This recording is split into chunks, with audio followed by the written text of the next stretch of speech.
morning, students. Welcome to the lecture series of Software Engineering Techniques. In today's lecture, I am going to discuss how to write a good requirements, SRS review, and how to represent a complex logic in the SRS document. So let's start with the first topic, how to write a good quality requirements. Requirement analysis and specification phase is divided into three sub-phases: requirement gathering, requirement analysis, requirement specification. So once we perform the requirement specification, then we have to follow certain rules to write down the SRS document so that it is useful for all the different types of audience. SRS document is read by various audience like user, customer, project manager, maintenance engineer, test engineer, development team. So we have to be very careful while writing the requirements in the SRS document. So the first rule is that we have to keep the sentences and the paragraph very short and always use an active voice to represent the sentences. Use proper spelling, grammar, and punctuation so that there will be a clear understanding of each statement there. Use consistent terms and define those terms in the glossary. Try to define each requirement. Try to define the each requirement statement sufficiently and well defined. And whenever you write the SRS document, always try to read it from the developer's perspective, क्योंकि ये very important है, क्योंकि developer is going to take the requirements जब भी वो software को बनाएंगे, so they have to go through the SRS document many times. तो उनके अकॉर्डिंग चीज़ें सही अवेलेबल होनी चाहिए और सही मीनिंग निकलना चाहिए, तभी एक सक्सेसफुल प्रोडक्ट डेवलप हो सकता है. So that's why we have to read the SRS document from the developer's perspective also. We need to write down the first we need to break the requirements into the sub requirements.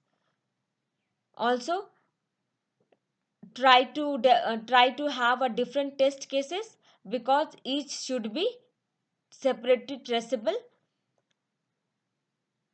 And if the different requirements are strung together in a paragraph, then it may overlook during the construction or the testing. अगर आप एक ही बड़ा paragraph लिखेंगे जिसमें आपने सारे requirements को लिखा है, तो समटाइम्स ऐसा हो सकता है कि कोई एक रिक्वायरमेंट छूट जाए ड्यूरिंग द जब हम उसको पढ़ते हैं या देखते हैं. तो इसीलिए इट्स वेरी इंपॉर्टेंट कि हर एक रिक्वायरमेंट को आप छोटे छोटे पैराग्राफ में लिखो ताकि कोई भी रिक्वायरमेंट छूटे नहीं. So these are some basic rules that we have to follow while writing down the SRS document. Once we write down the SRS document, we go for the SRS review. Now, SRS review is performed by development team as well as user representative. They first of all they actually see whether the actual requirements are present in the SRS document or not.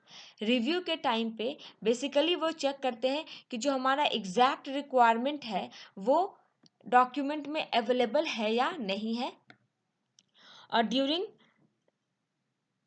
The review, if they find that if they found that if there are some mistakes or some deficiencies there, then they try to find out those early defect and correct them. There is a standard inspection process to perform the review of the SRS document, and whenever we perform any type of review, first we, first we try to have our own checklist. सबसे पहले आप अपना checklist बना के रख लेते हैं और उस चेकलिस्ट के अकॉर्डिंग ही आप चेक करते हो कि चीज़ें आपकी अकॉर्डिंगली अरेंज्ड है या नहीं है. So during the SRS review, first they look for the actual requirement in the SRS document. Second, they look for any type of defect. If it is available, then they try to fix it and correct it. You need to have your own checklist so that you can see whether the things are properly arranged there or not. So this is how we perform a SRS review. Now let's come to the representation of the complex processing logic.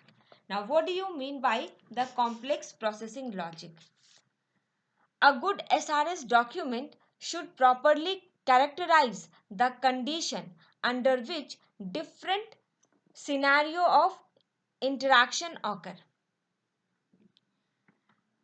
Sometimes a higher level function might involve different steps to be undertaken as the consequences of some decision after each step. SRS document में sometimes it happens that we need to represent the conditions under which the different scenario of interaction occur.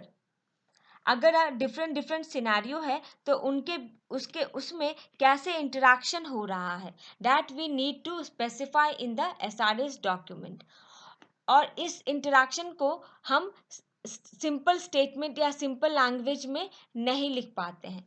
तो this type of complex logic is represented through a decision tree and a decision table.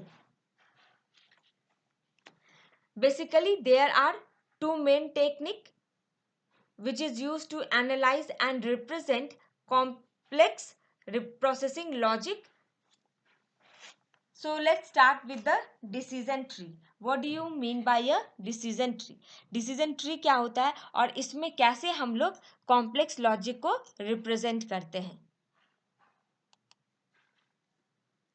Now, a decision tree is basically a graphic view of the processing logic involved in the decision making and the corresponding action taken.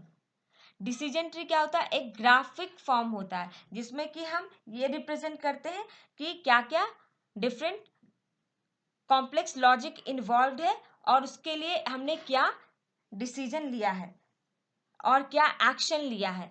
That is represented in the decision tree. Here the edges of the decision tree represents the condition. Tree है तो यहाँ पे edge and node होंगे. Okay, so here the edges of the decision tree represents the condition while the leaf node represents the action to be performed. What is a tree? A tree is a non-linear data structure which has a node, root node and a leaf node और edges होते हैं which is used to connect one node to the another node. So a decision tree edge क्या represent करता है यहाँ पे? Condition. और जो नोड होता है, जो लीव नोड है, that represents what action we have taken against each condition.